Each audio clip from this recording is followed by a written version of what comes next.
Music can influence your mental state and your physical well being. And because of that, music is a powerful tool in the world of health.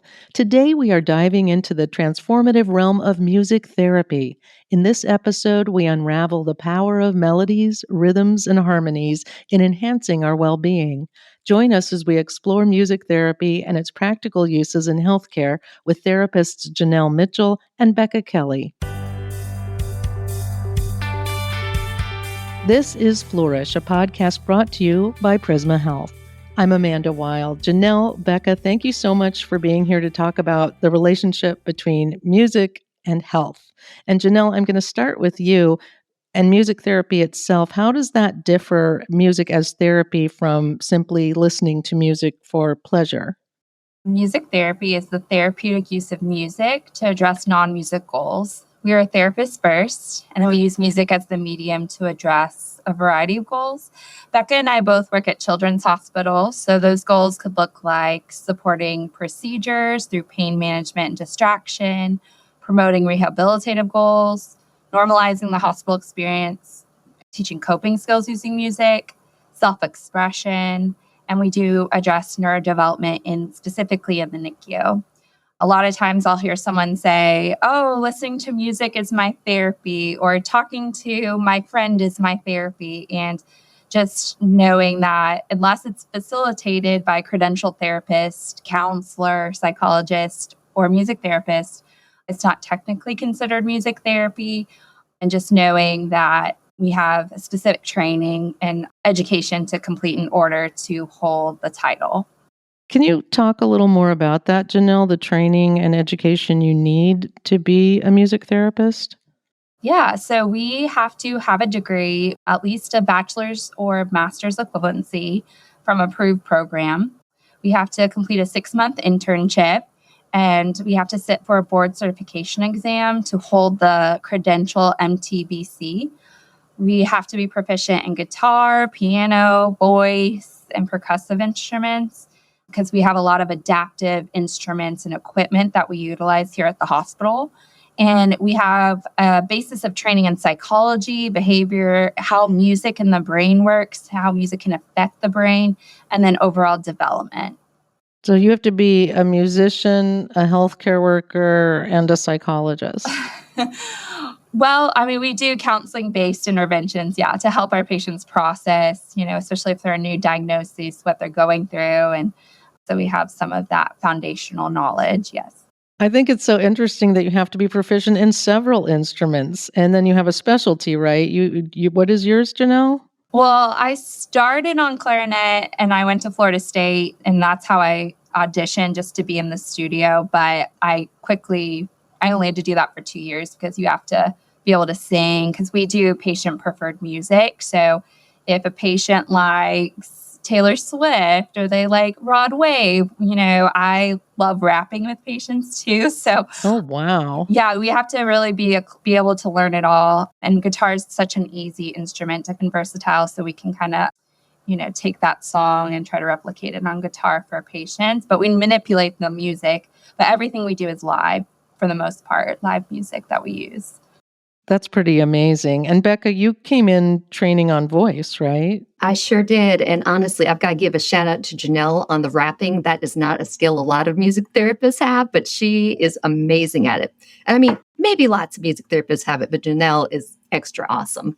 Well, Becca, turning to you, can you shed some light on the origins of music therapy, how it evolved, and how it became a recognized therapeutic practice? Yes. I think everyone knows that music is very powerful. And so throughout history, even back in biblical times, you think of David and Saul, and David being able to calm Saul's anger through his music and through his harp. And that, of course, is, not necessarily music therapy, but knowing that music is so powerful.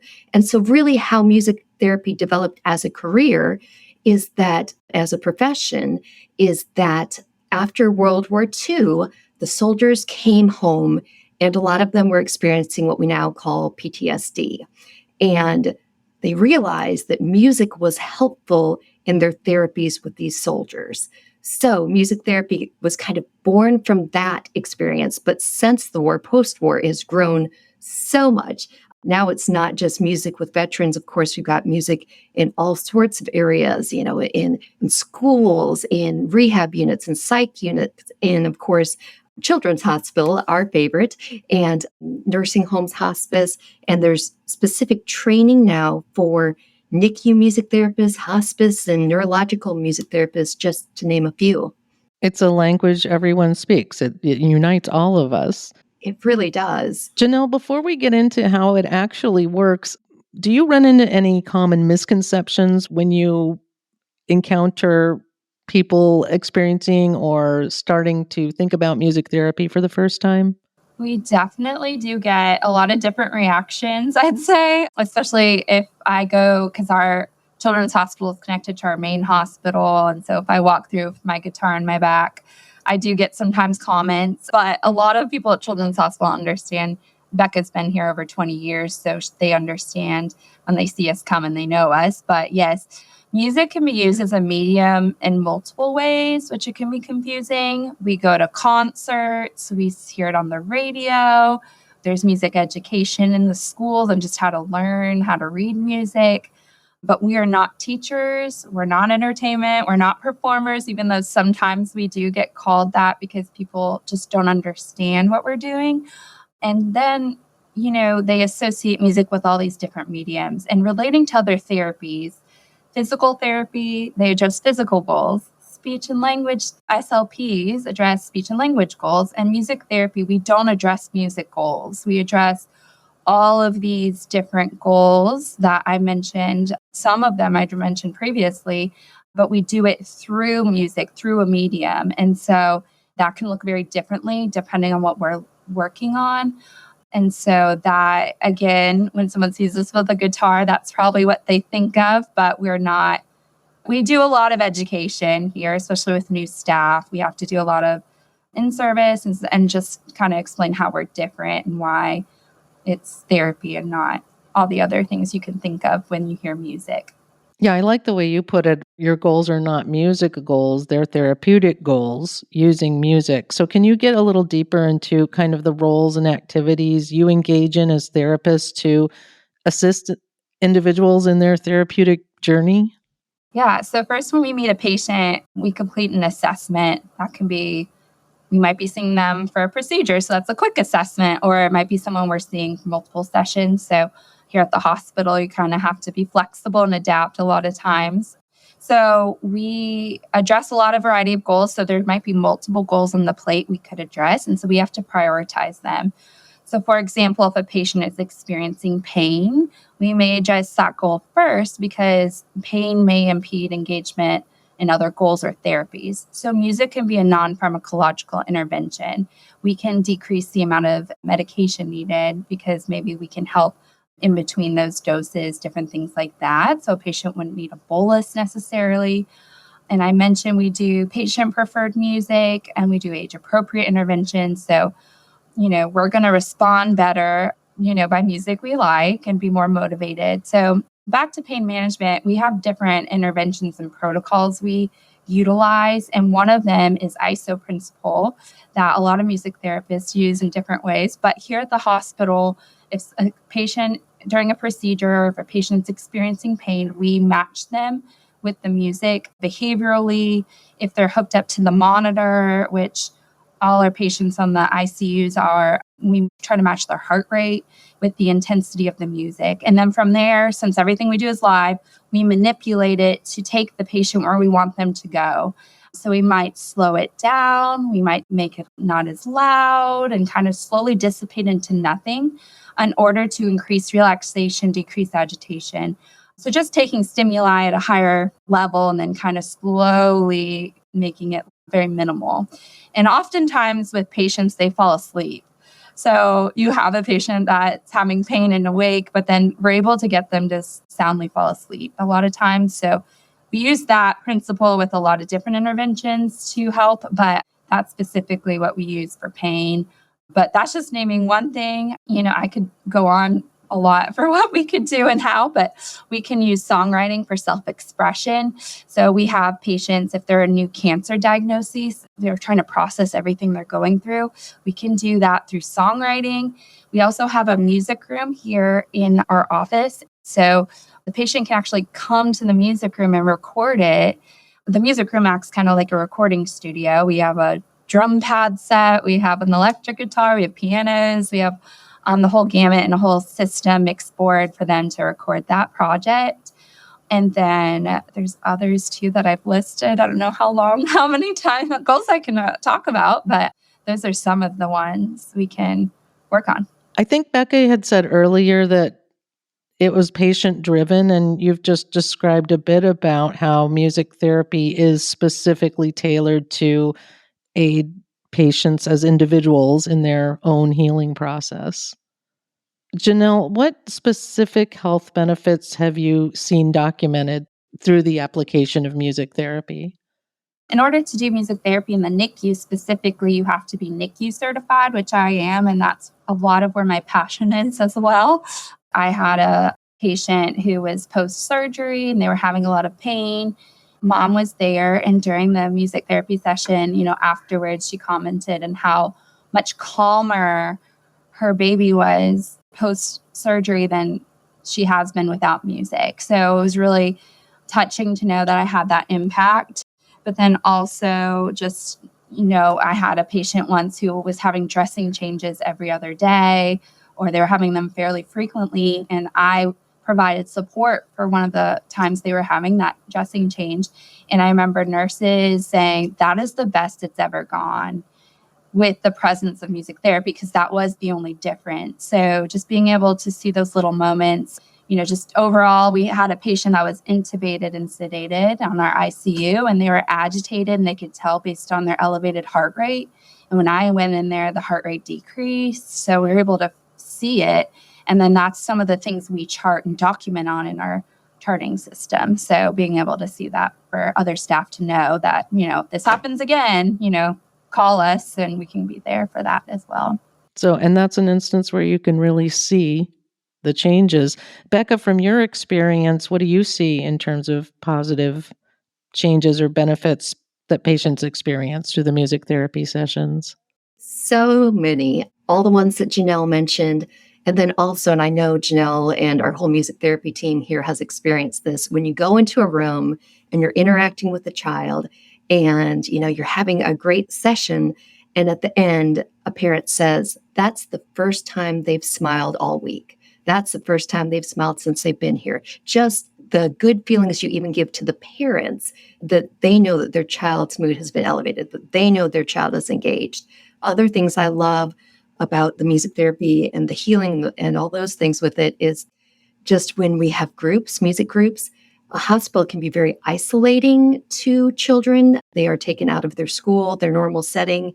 And when we have these groups and connect other kids their age, if it's a drum circle or just a group in the playroom, socializations and friendships can be made at a place that can be isolating. So that always warms my heart. And I think it's just, in general, just seeing the positive impacts it has, not just on the patient, but their family and even on the staff, that everyone feels the patients were given a choice and were part of something proactive to do in their procedure or in getting themselves better. So I think just the empowerment of patients is one of my favorite things. Is there going to be more scientific research, or is there a whole body that supports the efficacy of music therapy? Yes, so we have our 2 journals, Music Therapy Perspectives and Journal of Music Therapy, which is always we get it quarterly, I believe. We have research in nursing journals, pediatric journals. We are kind of published all over. And there's also neurologists that do use music and how it impacts the brain from their training. And so we're able to take that and then kind of implement it within, because we're feet on the ground implementing the intervention. So we can take a lot of their research and utilize it. So we have lots of results. And again, with our journals, we can work with in the NICU to end of life. So really the whole span of life. And so there's lots of, specifically to Children's Hospital and the NICU, we can have research shows infants can get discharged sooner and gain weight. We decrease pain perception, increase patient satisfaction scores. So I have a whole list of all of the benefits, but that research has stated specifically to Children's Hospital and the NICU. But yeah, there's lots of benefits that we've documented and have to kind of reference if people to justify what we do too. And Becca, for families interested in incorporating music therapy principles at home, are there some practical tips or activities you can recommend? Sure. Janelle was talking about, using music to help children relax and even sometimes them falling asleep. I think that relaxation piece, sometimes you have children who have a lot of pain, they have a sickle cell crisis. What do you do with that at home when you're not in the hospital? Can you make a music list? You can make one in the hospital with the music therapist and take it home with you. You can use it there. You can use it, music principles, as part of your bedtime routine to wind down at night, to start. Janelle was talking about the ISO principle, but in a very small way, to maybe start with more energy, faster music, and slow it down so that you are maybe at the end just concentrating on the breath, and that helps a child to fall asleep. So some of those things are very easily put to practice at home, that using music to help you calm down, to channel emotions, all those things are such a good way to use music. Are there any specific resources that you would point people to for families who want to utilize music as a therapeutic tool as part of the household routine? As part of the household routine, honestly, things like Headspace, some of those calm apps are very helpful. But just personally, if I was going to tell you, just listen to the music you love. Just sing, even if you think you can't carry a tune in the bucket. Dance. People may be watching you, but it really does make you feel good. Try composing music. Why not? And just make music a part of your everyday life, because we as humans are just really meant to live and feel deeply all those emotions, and music is such a great way to do that. Music therapists Janelle Mitchell and Becca Kelly, thank you so much for explaining your work and for the work that you do. Thank you. Thank you for having us. For more information and to listen to additional episodes of Flourish, visit prismahealth.org/flourish. This is Flourish, a podcast brought to you by Prisma Health.